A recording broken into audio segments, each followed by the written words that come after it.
Sowing the Seeds is the third technique in the third Brown Kenpo Karate for Christ, and this is our punch attack. The Sowing the Seeds is one of the Tracy's techniques. You don't see it in the Parker system, but the idea shows up all over the place. In fact, the Sowing the Seeds, at least the first part of it, it's in long 4, and you'll see that become a piece of some of the other techniques, even within this level.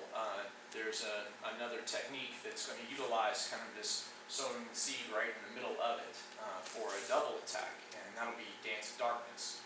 So within this level, we have this idea show up more than once.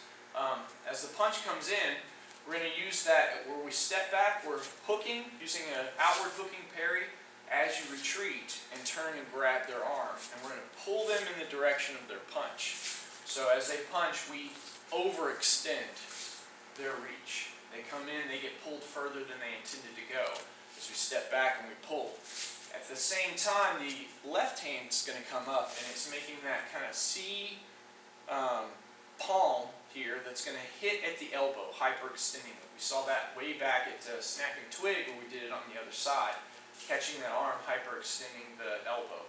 So we're catching the wrist with the right hand, cross catch, cross grab, and heel palm right at the elbow, hyperextending it, and we're pulling at the same time.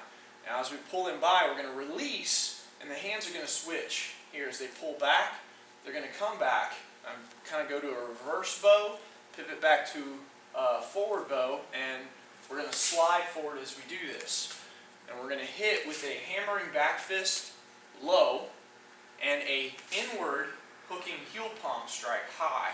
So we pulled his arm out, and then we're coming under his arm with the left hand, over the arm with the right hand. At the same time, we back fist through the ribs, heel palm through the face.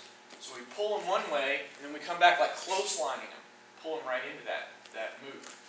Overextend their punch, hyperextend the elbow, and then boom, crash into them with this hammering back fist and heel palm. And of course, we've quickly obtained the back side this way. Pull, boom, pull them past you, and you're essentially behind them as you move into this first hit. And then the hands are going to switch positions. So I'm going to go from right high to right low and left high. And I'm going to come back again with a back fist that's low to the kidneys and a cross punch, which will go higher between the shoulder blades, hitting at the same time. We call that the V punch.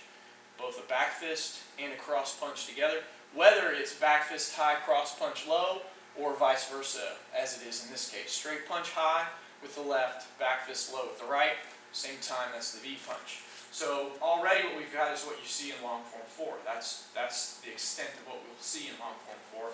As we catch and pull, clothesline them with this high and low, and then come back and hit. And as I do that, I'm going to come to a close kneel. You're kind of bending the knee with the right, just in case you can crash. That knee can be crashing into their leg if you don't quite get around them.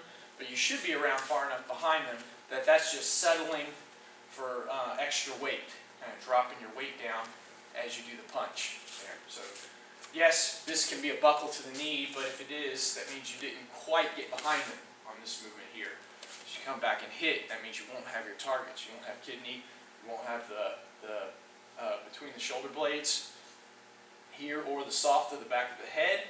I've seen that too, but that requires you to punch a little bit higher depending on their height. So I like between the shoulder blades myself. So again, we grab, hit the elbow, back fist and heel palm through the face, boom. You'll see in some of these as the stakes get higher too, we can't necessarily say for sure.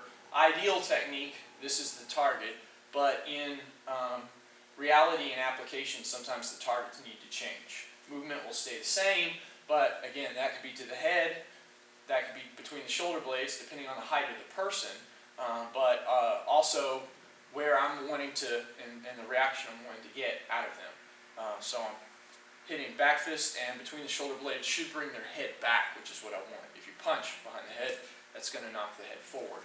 Right, so back fist and punch at the same time. Now from here, my left foot's going to step between their legs. And as I do, I'm going to throw my left arm around. And we're going to apply the rear naked choke, the sleeper choke from behind.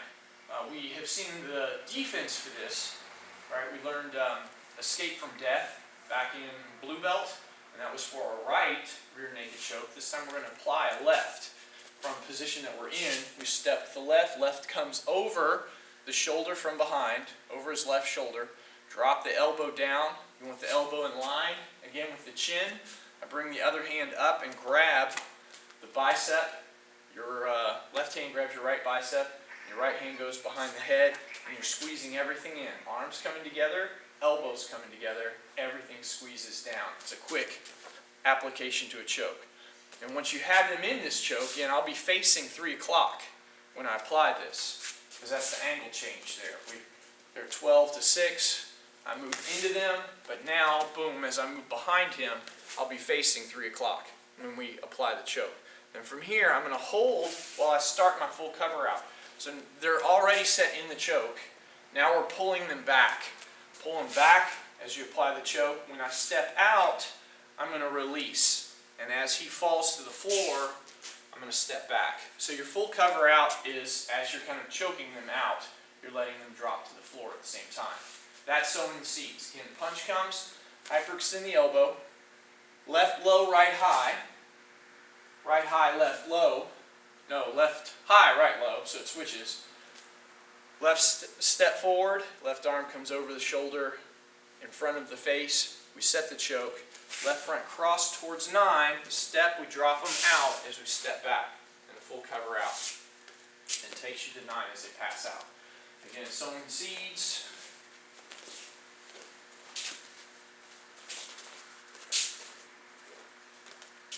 One more time, full speed.